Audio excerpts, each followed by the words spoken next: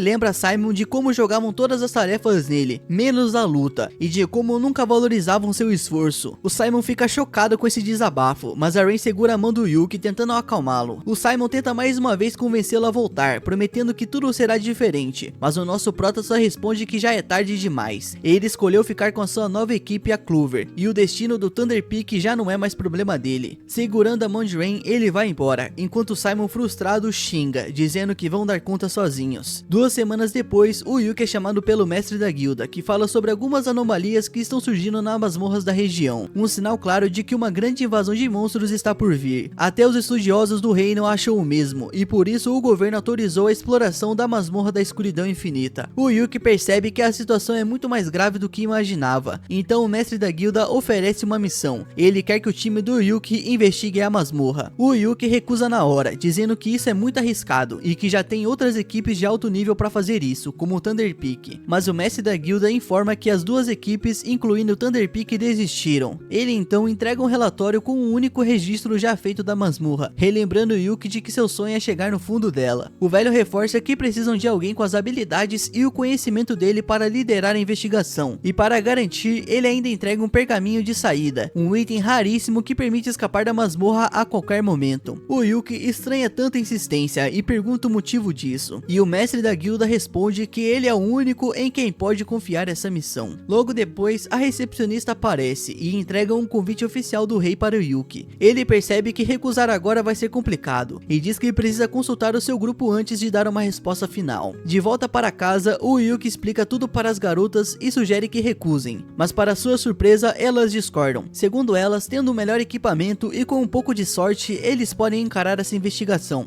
Mesmo assim, o nosso prota hesita, com medo de perder alguém. A Rain então o abraça e pede para que ele confie mais nelas. As outras meninas concordam e dizem que ele precisa parar de duvidar e simplesmente seguir o seu sonho, porque elas querem crescer no mundo de aventureiros ao lado dele. As palavras delas dão confiança ao nosso prota, e ele vai ao escritório do mestre da guilda com o seu grupo para aceitar a missão. Ele avisa que pode precisar de mais um membro para cobrir a função de batedor, e o mestre da guilda, que já esperava por isso, chama a recepcionista, que traz uma menina gato nervosa. Ela se apresenta como Nen, uma ninja especialista em infiltração, e diz que quer entrar no grupo para essa missão. O time já tá pronto, então o Benhud e a Meme guiam todo mundo até o porão da guilda, onde fica a entrada da masmorra acromática. A Silk fica toda surpresa, porque ela nunca imaginou que a entrada do calabouço ficava bem debaixo da guilda. Nisso, a Meme explica que na verdade a guilda foi construída bem em cima da masmorra justamente para manter a entrada lacrada e sob controle. E o nosso prota tá na sede, ele quer entrar logo, mas antes que ele possa, o Benhud tem um aviso importante. A outra equipe de ranquear que deveria participar dessa investigação deu no pé, vazou, desistiu. Ou seja, só o grupo dos safados do Thunder Peak tá lá dentro agora. E sabendo da treta entre o Yuki e o Thunder Peak, o Benhud achou melhor avisá-lo antes, já que existe a possibilidade de eles se encontrarem. Além disso, a guilda está investigando o Thunder Peak por fraude, estelionato, porque parece que o Simon tá torrando o dinheiro da missão para outros fins. Mesmo assim, o Benhud pede para o nosso prota manter a calma. Calma lá, meu filho, não vá sair batendo em todo mundo, e manter as coisas civilizadas caso encontre o grupo rival, já que brigar dentro dessa masmorra seria um baita de um problema. Com tudo esclarecido, o porão da masmorra se abre e a equipe se prepara para começar a investigação. E antes de entrarem mais uma vez, o Benhud lembra que a missão é apenas explorar. Eles não precisam sair derrotando monstros ou tentando limpar o calabouço. Todo mundo concorda e sem perder tempo eles iniciam uma live para os espectadores. O Yuki cumprimenta a galera, pede os 50 mil likes e avisa que o grupo Clover está indo para a masmorra acromática pela primeira vez, e tudo será transmitido ao vivo. Como a Meme é a batedora do time, o Yuki entrega a ela uma lanterna e um artefato bússola, facilitando bastante seu trabalho. Ela dá uma olhada ao redor e confirma que não há monstros por perto. A bússola indica uma direção específica, então ela veste seu manto da invisibilidade e corre para investigar. Enquanto isso, a Silk pergunta ao nosso prota como ele se sente finalmente explorando essa masmorra lendária. Mas para ser sincero, ele tá achando isso um tédio, ele não está tão empolgado quanto imaginava. A Marina acha que é só porque a missão só está começando e logo vai ficar mais divertida. Já a Silk está bem animada. No começo, ela virou aventureira só pelo dinheiro, mas depois de ouvir o Yuki falar sobre o sonho dele, ela começou a gostar de verdade da ideia de explorar masmorras por um propósito maior. Pouco tempo depois, a Meme volta e avisa que encontrou o caminho certo, mas que o lugar é muito esquisito. O tal caminho é nada mais que uma porta flutuando no meio da floresta. E bizarro, mas sem escolha, o nosso prota e o grupo atravessam a porta e vão mais fundo na masmorra. Durante a caminhada, o Yuki comenta que o Thunder Peak entrou ali 2 semanas antes e já está no 8º andar, ou seja, por enquanto a chance de encontrá-los é bem pequena. Ele reforça que o objetivo do grupo é só investigar se há algo estranho na masmorra, eles não precisam lutar, mas como sempre, ele não deveria ter aberto a boca grande dele. O caminho deles é bloqueado por uma criatura esquisita, meio peixe meio monstro, e não tem jeito de passar sem enfrentá-la. Como o Yuki nunca viu nada parecido, ele prefere não arriscar e já começa a bolar uma estratégia. Ele pede para Rain preparar um feitiço de fogo compacto e manda Silk mirar as flechas na cabeça da criatura, e instrui Marina a usar uma crossbow. E a Marina não gosta nada disso, normalmente ela luta com uma espada, mas o Yuki quer acabar com o monstro o mais mais rápido possível, então uma besta é a melhor opção. E a Marina fica um pouco desapontada, já que ela queria usar a sua nova espada depois de conseguir o cargo de samurai. Porém aqui não tem tempo ruim não, minha filha. A besta também é muito maneiro. E com o plano definido, o nosso prota parte para o ataque, conjurando um feitiço de mísseis prismáticos. Assim que o monstro avança, ele dispara o feitiço seguido por um virote de besta de Marina, abrindo um buraco no peito da criatura. Rain aproveita e lança seu feitiço de fogo direto no buraco, lá ele, queimando o monstro por dentro, enquanto Silk finaliza com algumas flechas bem no meio da cabeça. Meme fica impressionada com a eficácia do grupo, eles detonaram o bicho rapidinho, e agora que o caminho tá livre, o time segue para a sala segura. Quando chegam lá, o Yuki sugere uma pausa e corta a transmissão da live. Ele pede para todo mundo fazer um balanço de recursos usados, mas tirando algumas flechas gastas na luta, o time tá bem equipado. O Yuki fica aliviado por saber que todos estão em boa forma, agora é só continuar a exploração. Antes de seguirem em frente, ainda tem uma última coisa, o baú do tesouro. É óbvio que eles vão abrir, mas o nosso prota fica na dúvida se eles devem transmitir isso ao vivo ou não. Silk lembra que se tiver algo valioso dentro, algumas pessoas invejosas podem acabar ficando incomodadas com um grupo rank C conseguindo um loot desses, e isso faz muito sentido, então o nosso prota decide abrir o baú bem longe das câmeras e dá o sinal para a Nenê destrancar. E enquanto trabalha na fechadura, a Nenê percebe que tem alguma coisa estranha. Tem uma armadilha embutida, mas isso não é problema. Ela é habilidosa o bastante para desativá-la. Pouco tempo depois, o baú se abre e todos ficam impressionados com o que vem. Ele tá cheio de joias brilhantes. O Yuki pede para Silk guardar os itens no bolso dimensional dela, e enquanto isso, ele dá uma olhada no fundo do baú. E para sua surpresa, ele encontra um anel mágico e uma coisa muito estranha. O anel parece ser útil, mas o outro artefato não mostra nenhuma informação na avaliação de Yuki. Aparentemente, ele ainda não tem atributos definidos, o que torna ainda mais interessante. O nosso prota decide que não vai fazer merda, e decide que vai mostrar isso para Ben-Hud antes de testar qualquer coisa. Já o anel, ele acha que seria perfeito para Rain, pois tem a habilidade de acalmar quem o usa, então ele dá o anel para ela. E olha só, o anel já tá funcionando. Ela só dá um leve surto quando o nosso prota se ajoelha para colocar o anel no dedo dela. O grupo então continua explorando a dungeon, e Nenê logo encontra uma escada para o segundo andar. O Yuki elogia seu trabalho como batedora, mas ela diz que só está indo bem por causa do artefato da bússola de vento que ele emprestou. E o nosso prota fica surpreso com isso, já que achava que todo mundo usava esse tipo de ferramenta para navegar pelas dungeons, mas aparentemente só ele tem artefatos de alta qualidade, e acaba achando que isso é normal. No segundo andar, eles fazem uma pausa na sala segura, né? Descansar que os caras não é de ferro. E o nosso prota pede para que todos relatem qualquer coisa estranha que tenham notado até agora. A Silk comenta que algumas partes da dungeon parecem ter mudado de aparência, além do monstro com cabeça de tubarão que enfrentaram. Mas o mais bizarro foi terem achado um baú do tesouro logo no primeiro andar. E isso não faz o menor sentido, já que todos os tesouros normalmente só aparecem em andares mais profundos. E a raridade do loot é proporcional ao perigo do andar. Ou seja, algo está muito errado. Com tantas coisas suspeitas, o nosso prota acha melhor não abusar da sorte e não irem mais fundo por enquanto, já que foi uma missão bem sucedida. Eles investigaram bastante, encontraram artefatos interessantes e não sofreram nenhuma baixa. E tudo isso estava perfeito, até eles darem de cara com o Thunder Peak. O Yuki realmente torcia para nunca mais ver esse pessoal. E claro, eles continuam os mesmos. O Barry e a Camila já chegam no modo de reclamações oficiais, jogando na cara do Yuki que ele é um ingrato, enquanto Jasmine só fica no fundo tentando fingir que não faz parte desse grupo, esses vergonha. Então o safado do Simon se aproxima e do nada diz que já que a Clover também tá na dungeon, ele vai ser legal e formar uma aliança. Só que esse merda tem uma ideia de aliança bem peculiar. Ele simplesmente manda o nosso prota entregar todas as informações e os itens valiosos que encontraram até agora. O nosso prota não acredita na cara de pau desse filho da mãe, de achar que ele aceitaria uma proposta tão absurda dessas. Mas o Barry, com aquele sorrisinho irritante, aponta que o grupo do Yuki é só de rank C, então nada mais natural do que se aliarem a um time de rank A. Na cabeça dele, o nosso prota ainda deveria estar agradecido pela oportunidade. A transmissão ainda está rolando e os espectadores já perceberam que o clima está esquentando. O Simon continua despejando as suas baboseiras e ainda exige que o nosso prota dê a ele todo o crédito pelas descobertas da missão. E o nosso Yuki já tá sem paciência com esse porra, mas antes que ele pudesse responder, a Silk se adianta e dá uma cortada nele, chamando o Simon de sem vergonha, safado, filho de uma mãe, desgraçado por querer se aproveitar dos outros. Só que além de safados, esses merdas também são bando de preconceituosos e não perdem a chance de destilar racismo contra a Silk, a chamando de seguidora imunda do Deus das Trevas, e dizendo que uma selvagem como ela nem deveria estar ali falando. E depois disso só pra baixo, a paciência do Yuki acabou. Zoar com ele tudo bem, mas mexer com a sua família aí não. Alguém ali ia acabar saindo num caixão. O Simon tenta fingir que não disse nada demais, mas o Yuki tá sério. Ele prefere morrer a se aliar com esses merdas. E já que ele não quer ser preso e ter sangue sujo nas mãos dele, ele manda todo mundo do Clover se mandar dali, deixando os 3 narcisistas espumando de raiva. Jasmine, por outro lado, tá completamente desconfortável com essa situação. E pra piorar ou melhorar, dependendo do ponto de vista, tudo isso foi transmitido ao vivo. Ou seja, o mundo inteiro acabou de ver o Thunder Peak sendo abertamente um bando de safados. Agora é só esperar a internet fazer a sua parte e cancelar todo mundo. E só 2 dias depois, adivinha quem foi chamado para uma reunião com o Ben-Hur?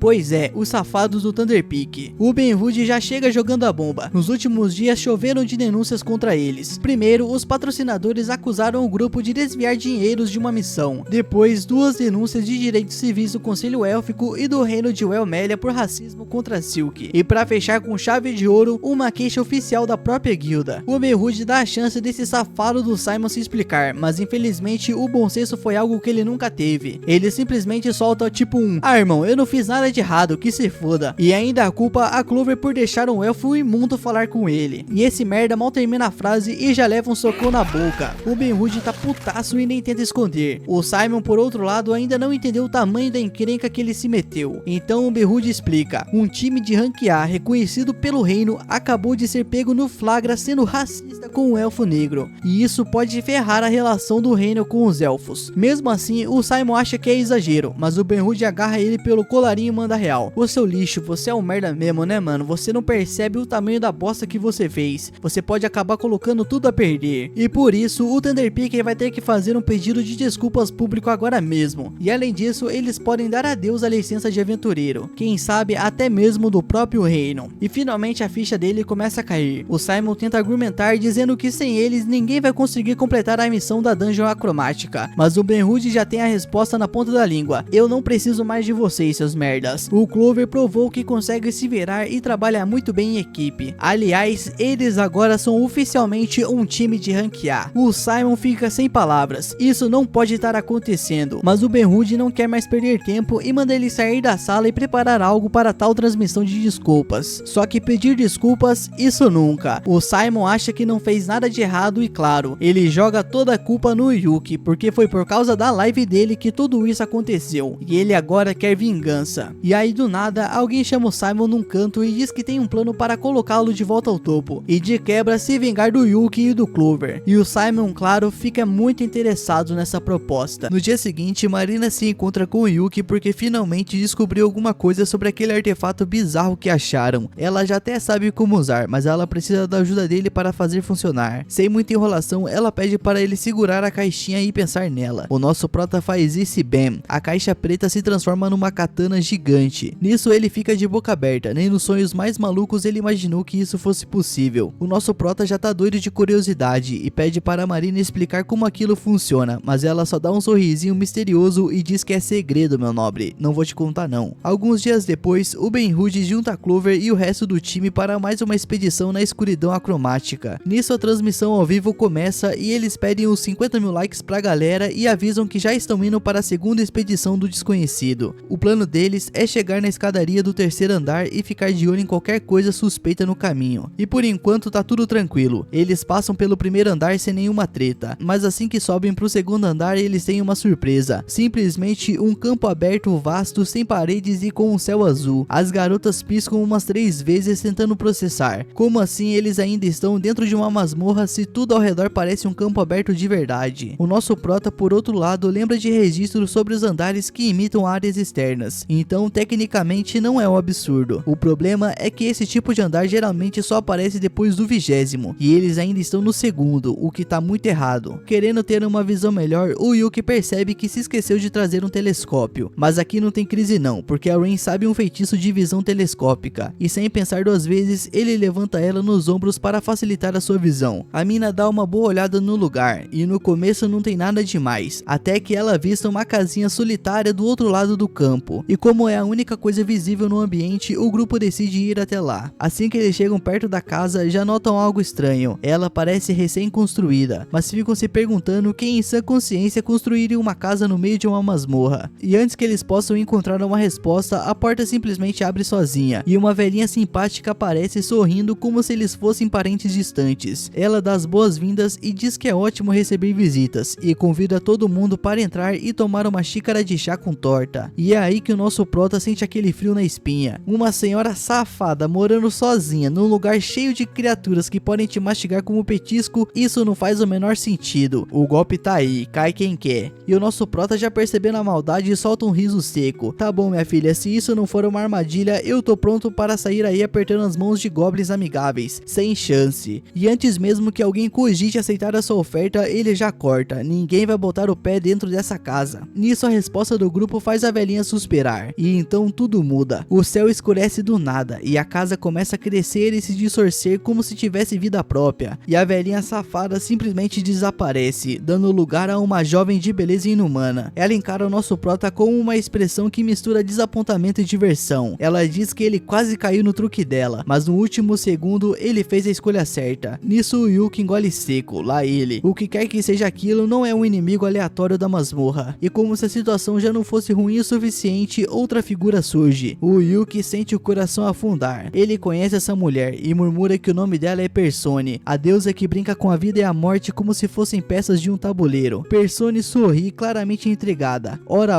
seu merda, então você sabe quem eu sou, que interessante. Persone então dá um sorrisinho e oferece um joguinho. Ela diz que se ele divertir ela pela eternidade, ela promete ser uma ótima anfitriã. E isso é uma porra, o nosso prota já até esperava por uma armadilha, mas não uma dessa magnitude. Porém, é claro, ele tem uma ideia. O Yuki respira fundo, relaxa os ombros e solta um sorrisinho misterioso. Eu adoraria reencontrá-la no futuro. Nisso o efeito é imediato. É como se ele tivesse apertado um botão secreto. E a Persone apenas desiste da ideia. Como se aquilo tivesse sido a resposta certa no quebra-cabeça maluco dela. Mas é claro, ela não ia embora sem deixar um presente. Ela diz que vai segurar a promessa do nosso prota. Antes que ele possa reagir, um brilho negro envolve seu rosto e ele sente uma dor absurda. E então letras negras surgem em sua pele. Uma maldição. Porém, não dá nem tempo de sentir o impacto total daquilo. Eles precisam vazar dali agora. Nisso, o nosso prota conjura um encantamento de aceleração no grupo e todos saem correndo sem olhar para trás. Eles conseguem correr até a escadaria a tempo, mas o nosso prota sente a sua mana ser drenada. E ele esqueceu de usar a sua magia de recuperação, mas o importante é que eles saíram vivos. As garotas logo reparam na marca estranha no rosto do nosso prota e passam um espelho para ele dar uma olhada. E assim que ele vê, ele já saca. É o selo de Persone, e isso é uma péssima notícia. A Rain tenta ajudar a remover, mas ela não tem poder suficiente para isso. Então só resta uma opção: ir até o templo assim que eles voltarem para a cidade. Mas antes de surtar, eles decidem fazer uma pausa, comer alguma coisa e tentar entender o que diabos acabou de acontecer. Enquanto mastiga um pedaço de pão seco que de repente pareceu delicioso depois de quase morrer, o nosso prota compartilha uma teoria. Ele diz que há muito tempo um aventureiro chamado Razera passou pelo Greyfield e foi lá que ele tirou a frase que fez Persone desistir deles. Mas como aquilo funcionou? E o mais importante, qual vai ser o preço disso? Ele tem um palpite: aquilo não era só um andar comum do calabouço. Provavelmente era outro reino, um lugar onde a vida e a morte ficam num loop eterno, tudo sob o controle de Persone. E o nosso prota sempre quis saber se esses portões do abismo realmente conectavam mundos diferentes. Bom, agora ele tem uma resposta. Só que tem um problema ainda maior: esse tipo de coisa não devia estar rolando no segundo andar de um calabouço qualquer. Isso tá muito errado. O nosso prota começa a ligar os pontos e de repente a ficha cai. Ele já ouviu falar de um andar igualzinho a esse, só que lá no fundo do calabouço. Tipo, bem lá no fundo. Pra ser mais exato, no 30º andar. O que significa que essas escadas não estão levando ele sequencialmente, e sim jogando para andares aleatórios. E se for isso mesmo, eles podem acabar em qualquer lugar a qualquer momento. Nisso ele quase saca o percaminho e sai dali na hora. Mas a Silk segura a mão dele. Se você usar isso agora pode dar ruim. Você ainda está ferrado com essa maldição. Nisso as garotas concordam que é melhor esperar um pouco, descansar, recuperar as forças e então decidir o que fazer. E como o nosso prota tá em minoria, ele acaba guardando o percaminho de volta na bolsa. Mas ele avisa: beleza minha filha, mas se algo dar errado, eu vou dizer que eu avisei. E assim todos finalmente relaxam e pegam no sono. Nisso o nosso prota, quando abre os olhos, a primeira coisa que percebe é que tá amarrado. A segunda coisa é que o safado do Simon tá ali, olhando para ele com aquela carinha de safada de que vai aprontar alguma coisa. Nisso Nisso ele já fica indignado, como diabos essa praga conseguiu seguir eles até ali. Mas antes que possa perguntar, o Simon já manda a bomba. Se ele quiser que as garotas fiquem bem, é melhor ele colaborar. Por enquanto, a Camila só jogou um feitiço de sono nelas, então elas estão seguras. Mas como se não bastasse, tem mais um detalhe bizarro. O safado do Simon aponta pro colar de escravo no pescoço de Rain e explica: o dono desse colar tem um rancor absurdo do Yuki, e enquanto Rain estiver usando isso no pescoço, ela vai ter que obedecer a qualquer ordem. Qualquer ordem. Nisso o nosso prota já fica puto da cara, e ele avisa a Simon que isso vai transformar ele num criminoso, mas o Simon dá de ombros. Ele tá pouco se lixando pra esse reino mesmo, porque agora não faz diferença nenhuma. Mas é claro que ele não veio só pra infernizar o nosso prota. Ele tem uma proposta. Se o Yuki fizer um favorzinho pra ele, ele deixa as garotas irem embora. E o favor é simplesmente assinar um contrato ridículo. O Simon puxa um papel e enfia na cara do nosso prota. O documento basicamente diz que todas as falas racistas contra os elfos foram culpa do Clover, e que o Thunder Peak nunca fez nada de errado. E pra piorar, todo aquele hentai furry no computador do Simon na verdade é do Yuki. Nisso o nosso prota quase ri da cara dele de tão ridículo que é isso. Mas quando ele se recusa a assinar, o Simon ameaça mandar a Rain fazer algo extremamente indecente, e sem escolha o nosso prota acaba cedendo. Só que esse safado do Simon não termina por aí. Ele já tava guardando o ranço do nosso prota desde o dia que ele saiu do grupo, e agora decide descontar com um belo espancamento. O Barry, que tá ali assistindo tudo, lembra Simon para não matar o Yuki, afinal ele precisa estar vivo para assinar o papel. O Simon entende, mas isso não quer dizer que ele vai pegar leve, e para deixar tudo ainda mais cruel, ele decide dar a cartada final. Ele vai mandar a Rain matar a Silk bem na frente dele. Nisso nosso prota se desespera, e sem saída ele diz que assina logo essa porcaria. O safado do Simon vitorioso se aproxima com a pena na mão, todo confiante achando que venceu, mas bem na hora que o nosso prota está prestes a assinar, boom, um terremoto gigantesco sacode tudo. O Yuki congela e o Simon também, mas aí ele se irrita e manda o Yuki assinar logo essa droga. Só que o Yuki não tá nem aí. Se um terremoto atingiu a Safe Room, significa que o calabouço está desmoronando, e o Simon acha que isso é desculpinha, até que o chão se abre debaixo dele e lava ele, Barry e Camila direto pro abismo. Nisso o resto do chão começa a rachar também, e o Yuki corre para acordar as garotas antes que caiam todos juntos, só que elas continuam apagadas. Nisso ele mete a mão na bolsa mágica para pegar um scroll de saída, e descobre que o Simon roubou enquanto ele dormia, e agora fudeu tudo. O chão simplesmente desaba de vez e todo mundo cai. Porém no meio do tombo, a Jasmine solta um feitiço e salva geral, quer dizer, quase todo mundo, porque o Simon, Camila e o Barry se esborracharam lá embaixo. Nisso o Simon começa a surtar e xingar a Jasmine por ter ajudado o Yuki e não ele, mas agora ele tem um probleminha maior. Um bando de orcs aparece do nada e cerca todo mundo. Nisso a Jasmine dá uma de Ronaldinho e dá um pique até o Simon e recupera a bolsa mágica do Yuki, e ele nem perde tempo e já puxa um scroll do santuário e levanta uma barreira enquanto Jasmine corre para desfazer o feitiço de sono nas garotas. E assim que elas acordam, a Rain assume a barreira para segurar a bronca, dando tempo pro nosso prota ativar o scroll de saída e tirar todo mundo dali, até os merdas do Thunder Peak, porque ele é bonzinho demais pra largar alguém pra trás. E a Jasmine vendo isso solta um tipo: é sério isso, cara? Eles queriam te foder, eles merecem ficar ali. Mas o nosso prota, sendo o Yuki, não consegue simplesmente deixar geral morrer. Mas é claro que ele não contava com o egoísmo nível hardcore do Simon. Do nada, o filho de mamãe faz a Rain de refém, derruba a barreira e agora todo o resto da galera tem que segurar os orcs no soco, enquanto o nosso prota continua ativando o scroll, sem poder ajudar. Mas no meio disso, a Jasmine resolve o probleminha rapidinho. Ela chega sorrateira por trás do Simon e dá um pescotapa nele, jogando o cara no chão e libertando a Rain. Nisso o scroll está prestes a ativar, e o nosso prota grita para a Jasmine vir logo pro círculo. Só que antes dela dar um passo, o Simon simplesmente dá uma cotovelada bem na cara dela e tenta se arrastar pro portal sozinho. Barry e Camila, todos ferrados, imploram por ajuda, mas o Simon simplesmente já descartou os dois e nem olha para trás. Ele tá quase alcançando o portal quando Jasmine, ainda no chão, só levanta a mão e joga uma magia nele. Fim de jogo. Nisso nosso prota chama Jasmine de novo, mas agora não dá mais tempo. Ela só solta um sorrisinho, aceita o destino e vê o grupo sumir no teleporte. E Simon, percebendo que tá fudido, entra em desespero. Ele saca uma seringa com um líquido estranho e enfia no próprio pescoço, bem na hora que os orcs chegam. E esse, meu mano, foi o resumo do episódio 7 desse anime aí, meu mano. E se você gostou, é claro, né? Deixa o like, se inscreve no canal e ativa as notificações pra não perder nenhum vídeo aqui no canal. Tamo junto, meu mano. Falou, fiquem bem, até a próxima.